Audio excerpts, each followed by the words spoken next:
Hey there guys, welcome back to another video. I just pushed some stuff that is very, very cool for those of you that use Affinity on Linux. And one of them is, I don't know what the hell this is. It's a pull request that I end up merging. One of them is a refactor. I'm basically changing how desktop files are made. That's the application shortcuts that allow you to open up the program on Linux. We'll open that one and we'll open this one. So the first one, it basically changes the app path interference logic to simplify handling of executable paths for Affinity applications. Update desktop file handling to ensure proper execution of Affinity.hook. The other one is add method to handle custom install location, persistence, and validation for Wine binaries. Improved logic for installation and on installation process. So now we have custom install locations. There, now you can read it. I apologize for that, but now we have custom installation and on installation processes. So that is very, very cool. And there's the other one. Again, apologize for it being so small. I don't use scaling because my eyes work pretty well and I don't need to. Nothing against anyone else. But yeah, isn't that wonderful? So this should mean a more stable install experience. Now I had to redo this video again because I messed up the first time my microphone was muted. But as always, scroll down, install the dependencies needed. They're all right there. Once they're installed, copy that little button, go and open your terminal. So I'm just going to clear this. Don't worry, it's a GUI for your first time ever finding out this project. By the way, if you want to support this project, you can do so by heading over to the sidebar right there. You can donate there and here. Both help keep this thing alive and both help keep me alive. So I appreciate it. Let's do this. So this is the UI for now. I'm talking about changing it with a friend of mine, see what we can do. I'm probably going to move all this over to the left side. I'm probably going to make it collapsible. There's a lot of stuff here as well, so I want to like deal with it. Flashbang. Ow. I needed to wake up a little bit. Maybe you did too. Okay, so here's what we're going to do. When we do the one-click install, it's going to ask us if we want to install to a custom location. The default location is not that, but it will remember the last location that you installed it at. So I'm going to select yes for the custom. I'm going to go to local, share, and I'm going to choose.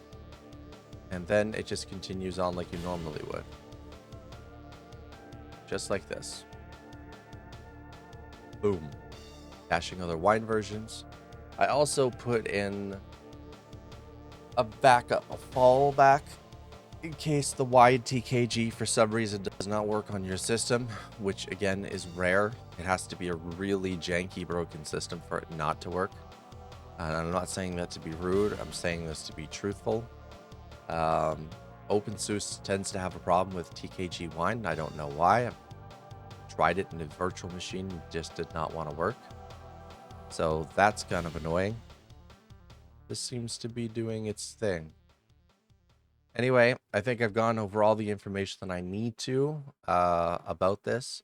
Again, if you want to help support the project, I should probably just add a freaking donate button here somewhere.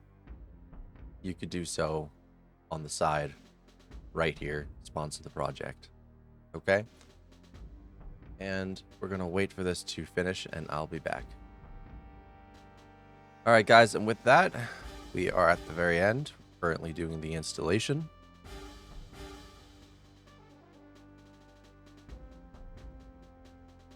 And right about now, the installer should start to pop up.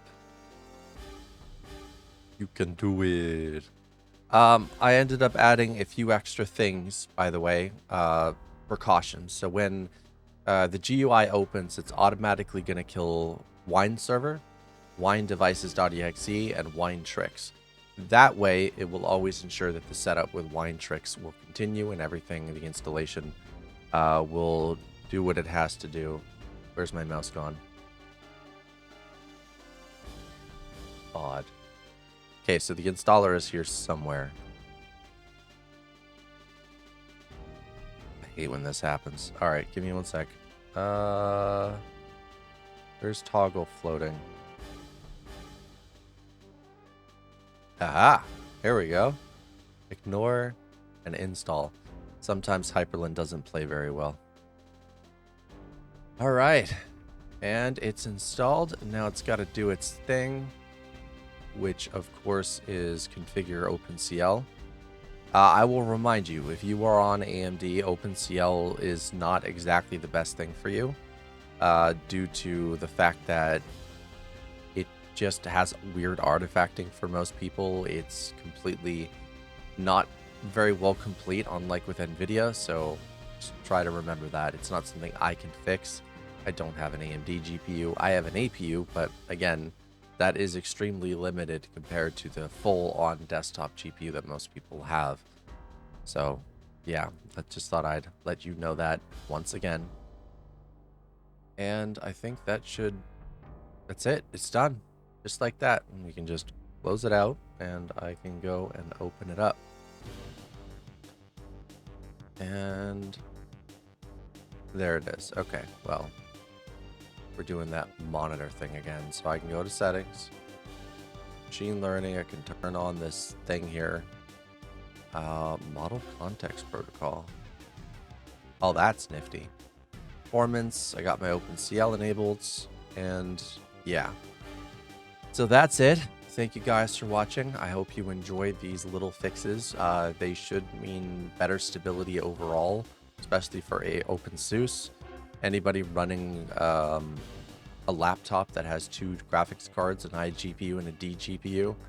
And again, if you want to support the project and keep it developing, you can donate through the GitHub or through the donate button that's going to be put inside of the UI. Have a great day, everybody. Bye.